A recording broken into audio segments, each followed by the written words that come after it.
ఒకప్పుడు కాంగ్రెస్ పార్టీ ఇచ్చిన బిల్డింగ్ లో ఇవాళ కాంగ్రెస్ పార్టీ స్పాన్సర్ చేసేటువంటి మీటింగ్ అది. నేను మొన్న చెప్పినా మళ్ళీ చెప్తున్నా, కర్త కర్మ క్రియ అంతా కూడా కాంగ్రెస్ పార్టీ.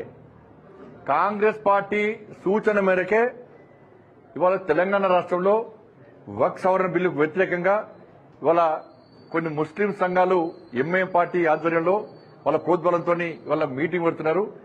దీంతో ఏం అయ్యేది కాదు. నేను ఇవాళ మీటింగ్ పెడుతున్నటువంటి ఆ ముస్లిం సమాజానికి సంబంధించిన నాయకులు ప్రశ్నిస్తున్నా.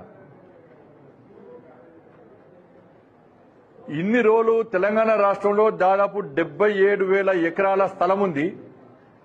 ప్రతి సంవత్సరము 1,000 కోట్ల రూపాయల ఆదాయం వస్తుంది. దాని ద్వారా మీరు ఈ తెలంగాణ రాష్ట్రంలో ఏ పేద ముస్లింకైనా న్యాయం చేసిండ్రా? ఎవరినైనా పేద ముస్లింను ఆదుకునే ప్రయత్నం మీరు చేసిండ్రా? దానికి సమాధానం చెప్పాల్సిన బాధ్యత ఆ వేదికకు ఉన్నది ఇవాళ.